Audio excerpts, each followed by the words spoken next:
দীঘল চুলিৰ ছোৱালীজনী এটি জীয়া কাহিনীৰ আজিৰ অষ্টম খণ্ডটি আপোনালোকৰ মাজলৈ লৈ মই মৌৰী শৰ্মা। নয়ন নাথৰ এটি সুন্দৰ লিখনি। আহকচোন আগলৈ আমি একেলগে শুনো বাকীখিনি কাহিনী।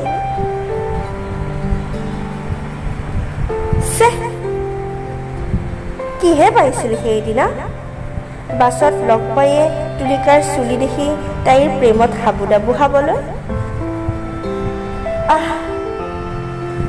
প্ৰেম কি যে এক বিষাদ যন্ত্ৰণা। মোৰ মনত এনেকুৱা এটা ভাৱ হ'ল যে দীঘল চুলিৰ ছোৱালীজনীৰ প্ৰেম নহয়, দীঘল চুলিৰ বোৱাৰীজনীৰ আত্মকথাহে শুনি আছো। কিহে পাইছিল বাৰু মোৰ সেইদিনা? বাছত লগ পাই তুলিকাৰ এই চুলিখিনি দেখি তাইৰ প্ৰেমত হাবুডাবু খাবলৈ। সঁচাকৈ তাই কোৱাৰ দৰে তাইৰ বিষয়ে একো নাজানো।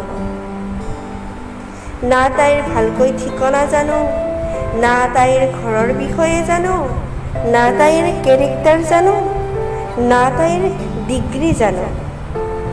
ঠিকাৰ হাই ৰে জীৱন। ইতিমধ্যে আমি দুয়ো পাৰ্কখনৰ গেটত আহি পালোঁ আৰু তুলিকাৰ মুখৰ ফালে চাই ক'লোঁ, ভিতৰলৈ ব'লা। আগতে কোনোবা গাৰ্লফ্ৰেণ্ডক লৈ ইয়ালৈ আহিছিল নেকি? তাই পাৰ্কৰ ভিতৰত সোমাই ক'লে, কিন্তু মই একো সঁহাৰি নিদিলোঁ তাইক। মোৰ ক'ৰবাত বহিব মন গৈছে অ'। তুলিকাৰ কথাতে মই উমান পাইছিলোঁ যে তাইৰ হয়তো বহুত ভাগৰ লাগি গৈছে। বেচেৰীৰ কিজানিবা খোজকঢ়াৰ ইমান অভ্যাস নাই। কিন্তু এইবোৰ কথা তাইক নুসুধিলোঁ। আমি দুয়ো অলপ আগলৈ গৈ বহি ল'লোঁ। মই বহা ঠাইৰ পৰা তাই 1 মিটাৰমান দূৰত বহি ল'লে আৰু তাইক মই পুনৰ প্ৰশ্ন কৰিলোঁ, তুলিকা, তুমি যে আকাশক মানে তোমাৰ স্বামীক তোমাৰ চুলিখিনি কাটিব কোৱাতে যেনেকৈ কৈছিলা, তেওঁ তোমাক তেতিয়া কি উত্তৰ দিলে? তেওঁৰ হাতত একো উত্তৰ নাছিল, কিন্তু আকাশে মোৰ পৰা হাৰ নামানিলে আৰু কৈছিল, ইয়াৰ উত্তৰ তোমাক আজি ৰাতি 12 বজাত দিম, তেতিয়া উত্তৰটো তুমি ভালকৈ বুজি পাবা। এই বুলি কৈ আকাশ ঘৰৰ পৰা ক'ৰবাত ওলাই গৈছিল আৰু তাৰপিছত তেওঁ ৰাতি 12 মান বজাত মদ খাই ঘৰলৈ আহিছিল।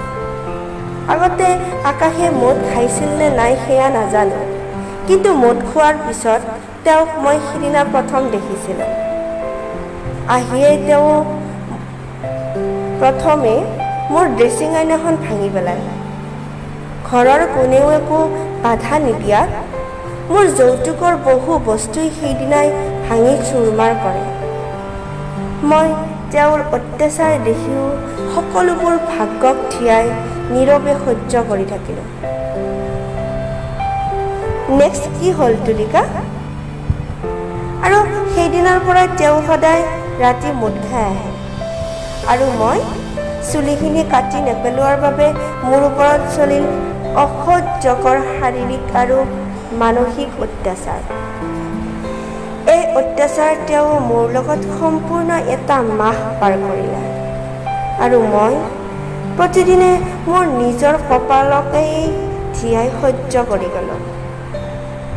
কোনোদিনে তাৰ প্ৰতিবাদ নকৰিলোঁ।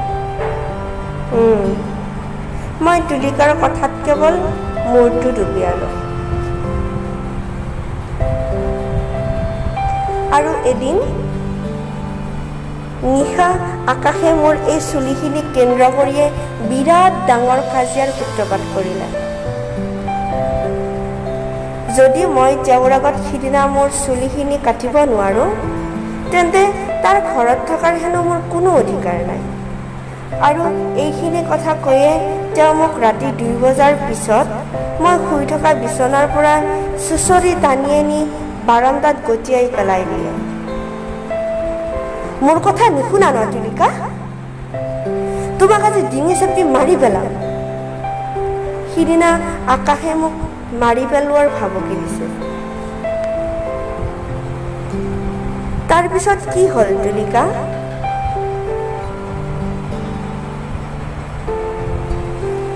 আৰু সেই কাজিয়া ইমানেই বেয়া লৈ গ'ল যে আকাশে মোৰ চুলিখিনি সল্পাসল্পিকৈ কাটি পেলালে।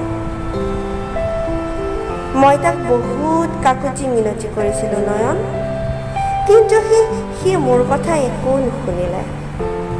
কথাখিনি কোনোমতে তুলিকাই থোকাথুকি মাতেৰে কৈ চকুৰ পানী ৰখাব নোৱাৰি কান্দিবলৈ আৰম্ভ কৰিলে। হায় মোৰ জীৱন, ইমান মৰম লগা ছোৱালী এজনীৰো ইমানখিনি জীৱন কাহিনী থাকিব পাৰেনে? আৰু বা কিমানখিনি কথা তাইৰ মুখৰ পৰা শুনিবলৈ বাকী আছে? তাইৰ কথাত মোৰো চকু পানীৰে চলচলীয়া হ'ল। তুলিকাই কান্দোনখিনি যিমান পাৰে ঢাকি ৰাখি পুনৰ ক'ব আৰম্ভ কৰিলে। আকাশৰ সিদিনা ইমানখিনি পাগলামি দেখি মোৰ আৰু সহ্য নহ'ল। তাৰ ঘৰত এটা ৰাতিও থকাৰ মই ইচ্ছা অনুভৱ নকৰিলোঁ। আৰু পিছদিনা ৰাতিপুৱা আকাশে শুই থাকোঁতে মই তাৰ ঘৰৰ পৰা মাৰ ঘৰলৈ গুচি আহিলোঁ। মনতে থিৰাং কৰিলোঁ, এনেওনো সি মোক বিয়া পাতি নি দিছিল বা কি সুখ শান্তি। ৰাতি বিচনাত একেলগে খোৱাটো দূৰৰে কথা, দিনটোত যদি এষাৰ তাৰ মুখৰ মিঠা মাত পালোঁ হয়। তুলিকাৰ কিছুমান কথা শুনি মোৰ লাজ লাগে, কিন্তু তাই দেখোন ক'বলৈ লাজেই নকৰিলে। মোৰ তাইৰ হাতখন এবাৰ চুই চাবৰ মন গ'ল। কিজানিবা তাইৰ দুৰ্ভগীয়া ভাৱবোৰ পূৰণ কৰিব পাৰোঁৱে। কিজানিবা তাইৰ দুখৰ সমভাগী ময়ো হ'ব পাৰোঁ। কিন্তু মোৰ হাতখন তাইৰ হাতত স্পৰ্শ হ'বলৈ নাপাওঁতেই তাই কৈ উঠিল, থেত, এইবোৰ কি বলিয়ালি নয়ন? মই অইন নাৰীৰ তুলনাত নহয়। তোমাক আগতেই কৈছিলোঁ ন? মই ঘৰত ঘূৰি অহাৰ সম্পূৰ্ণ এবছৰ পিছত আকাশে এদিন মোৰ মাৰ ঘৰত আহি ওলায় আৰু তাৰ নিজৰ ভুল মোৰ আগত স্বীকাৰ কৰে। সি কয়, তুলিকা, তোমাক মই নিব আহিছোঁ। তোমাৰ আকাশ, আজিও ভাল পাওঁ তোমাক। তুমি মোৰ লগত যাবানে? আগলৈ। এজন পুৰুষে ইমান জঘন্য কাম কেনেকৈ কৰিব পাৰে? মন গ'ল মোৰ জোৰ কৰি তুলিকাৰ হাতখন এবাৰ চুই চাবলৈ।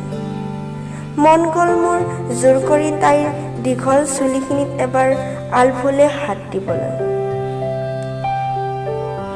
কাহিনীটোৰ বাকীখিনি অংশ আপোনালোকৰ মাজলৈ লৈ আনিম আমি অহা খণ্ডত। তেতিয়ালৈ ধন্যবাদেৰে